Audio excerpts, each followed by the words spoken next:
Olá pessoal, estamos aqui mais uma vez para tratar e dar continuidade ao nosso assunto sobre as tendências pedagógicas. Num vídeo anterior nós fizemos a diferença entre concepções pedagógicas e tendências pedagógicas, tendências que também é chamada de abordagem pedagógica, né? O professor, a escola, precisam estar direcionados para uma dessas tendências ou fazer uma síntese da que achar mais conveniente, desde que seja discutida, debatida, consensual, para que a escola possa caminhar bem. O certo é que não existe educação neutra. Toda educação, né, todo tipo de educação tem uma intencionalidade, conforme nós já tratamos aqui. Então, hoje, especificamente nesse vídeo, vou abordar a questão da tendência tradicional na educação. Essa expressão que nós vamos usar aqui, a abordagem tradicional, é baseada na professora Maria das Graças Nicolette Mizukami, e extraída do livro Ensino, as abordagens do processo. É um longo trabalho a respeito das abordagens educacionais e que nós vamos debater, né, refletir sobre essas tendências para ver a situação dos nossos sistemas educacionais, das nossas escolas, o que nossas escolas trabalham, né, como os nossos professores veem essas questões, como eles tratam os alunos, como eles encaminham a sua aprendizagem, as suas avaliações, como elas são feitas. Então, nós vamos refletir cada uma delas. Então, inicialmente, nós vamos tratar da abordagem tradicional, depois nós vamos tratar das outras abordagens, seguindo o que essa professora escreveu no seu livro e que eu vou postar para que vocês possam acompanhar direitinho, ok? Então, existem nessa abordagem tradicional, e aí a escola que segue essa abordagem recebe a denominação de escola tradicional. O professor que segue essa abordagem é tido como professor tradicional, e que a gente vê as pessoas falando sobre isso.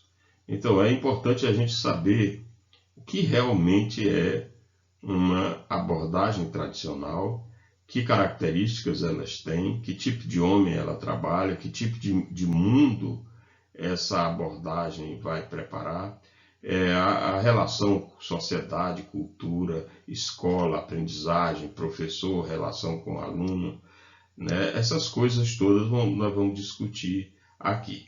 Então, inicialmente, nós vamos pensar nas características, né? As características gerais dessa abordagem tradicional. Nessa abordagem, o professor ele é um elemento indispensável, imprescindível para a transmissão do conteúdo. Vejam que aqui dá para a gente perceber que o professor é simplesmente um transmissor de conteúdo. O que ele vai fazer na sala de aula é apenas transmitir conteúdo e depois cobrar esses conteúdos. Isso é na abordagem tradicional. Esses conteúdos, na verdade, são conhecimentos que já existentes, né? E que são reproduzidos pelos professores. E o aluno ele limita-se a executar apenas esse conteúdo que é proposto. Então, nesse caso, é muito importante o uso da memória, da memorização, né? Porque o professor vai cobrar aquilo aquele conteúdo, né, que ele transmitiu.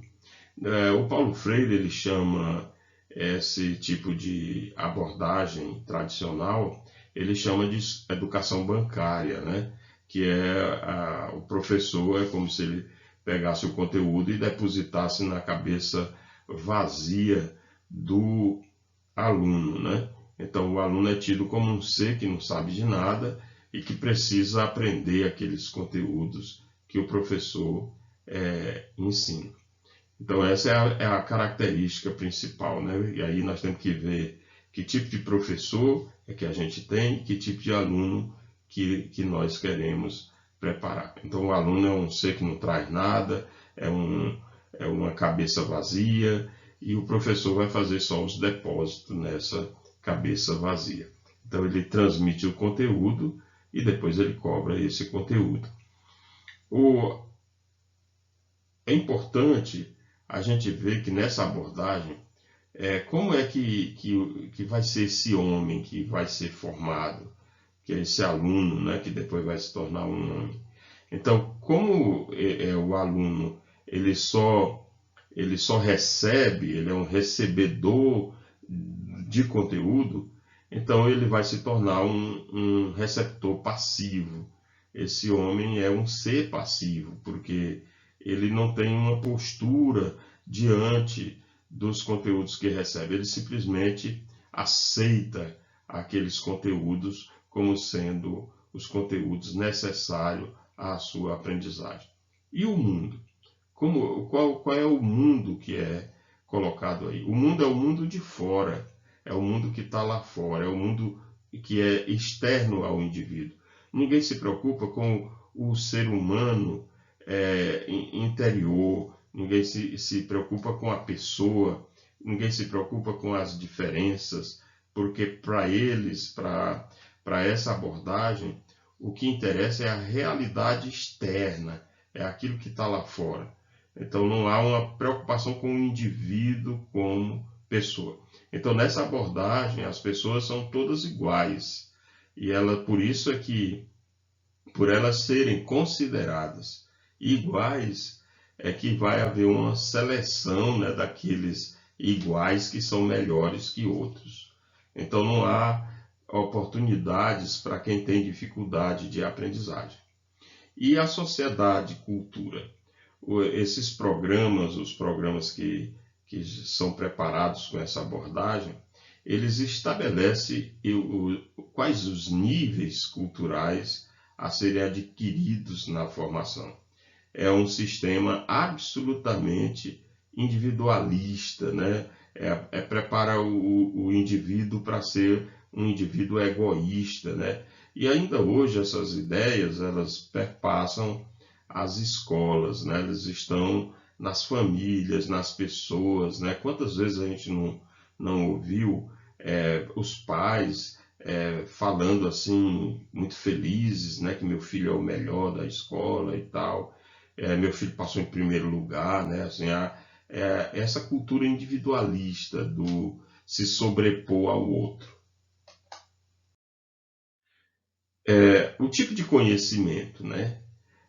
Em relação ao conhecimento, essa abordagem, ela acredita que a inteligência é a capacidade de armazenar conteúdo, armazenar informação. Quanto mais informações você tem, mais inteligente você é. Essa que é a questão básica do conhecimento numa abordagem tradicional.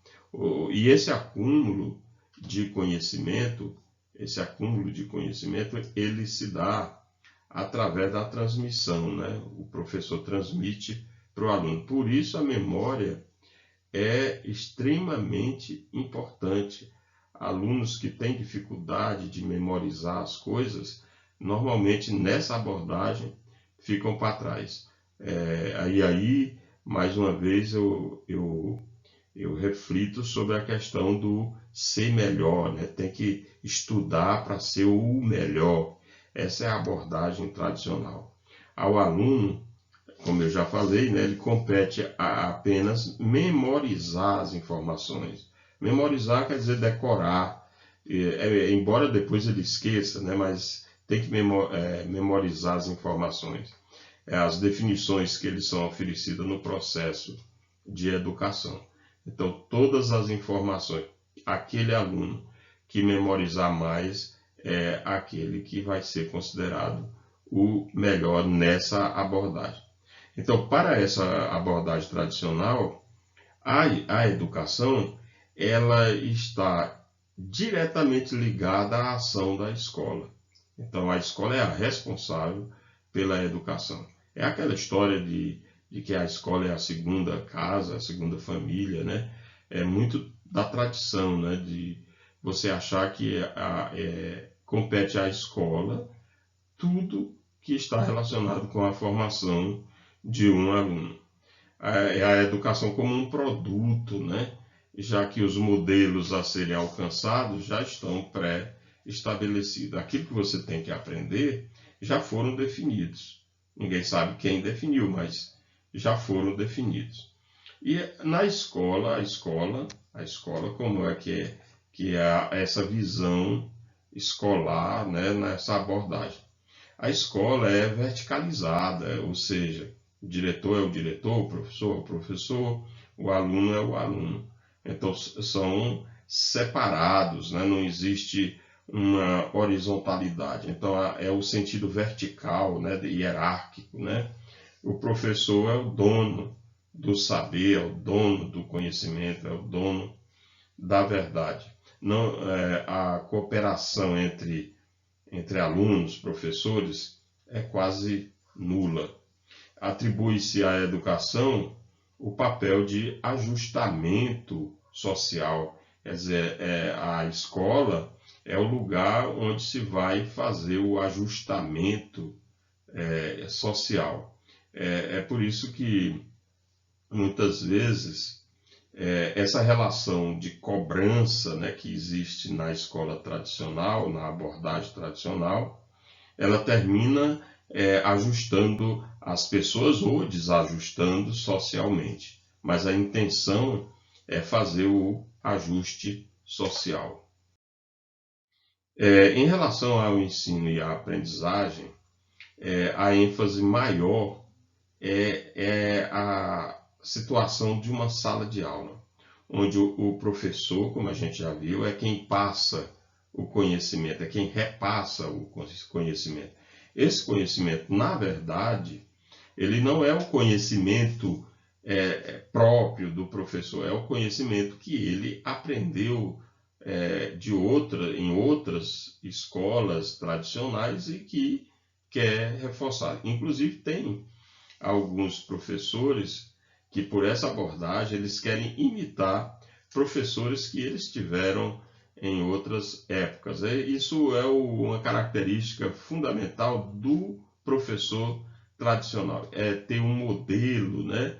Um sistema conservador de costumes, etc.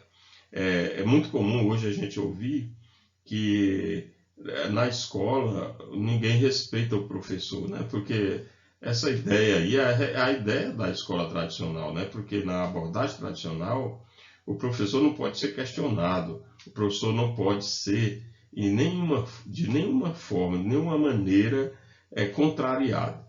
Então ela é um modelo de aprendizagem muito baseado no indivíduo, né? na pessoa, na figura do professor.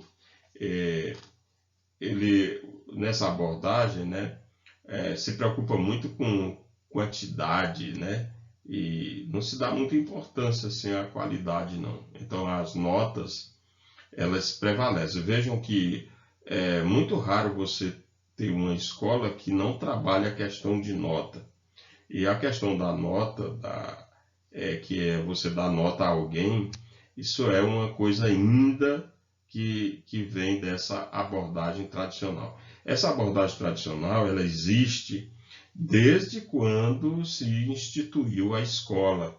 E aqui no Brasil, ela veio com os jesuítas, assim que os jesuítas pisaram o Brasil e criaram suas escolas. Essa abordagem tradicional, ela perpassa todos esses séculos e chega até nós. Quer dizer, é muito difícil a gente se desligar dessa abordagem, uma vez que ela ficou enraizada na cultura das pessoas. E como é que a gente vê a relação entre professor e aluno? O papel do professor, conforme a gente já viu, é de transmitir conteúdos e conduzir seus alunos na direção de objetivos que são externos, por serem escolhidos pela escola ou pela sociedade em que se vive, e não pelo sujeito que são os alunos. Quer dizer, os alunos não participam de nenhuma discussão em relação a isso. O professor ele exerce o papel de mediador entre cada aluno e o conhecimento. Essa mediação aí é a mediação do conhecimento e do aluno. Aquilo que o aluno tem que aprender, quem decide é o professor. Não é o aluno que vai decidir o que ele quer aprender. Quem vai decidir o que ele tem que aprender é exatamente o professor. E a metodologia que é abordada nessa escola tradicional? A metodologia ela corresponde frequentemente em aulas expositivas e em demonstrações do próprio professor à classe. É como se os alunos fossem apenas um auditório, só ouvir. Ninguém fala, só ouve. A abordagem tradicional tem que ouvir o mestre. O professor é um mestre, o professor é um sábio, o professor tem muito conhecimento.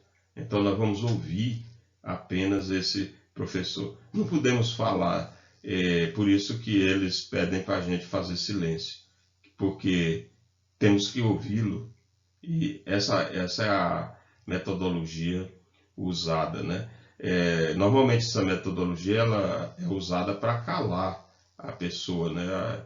A pessoa tem só que ouvir aquilo que o professor escolheu para ensinar. Essas escolhas, na verdade, elas são as escolhas da instituição.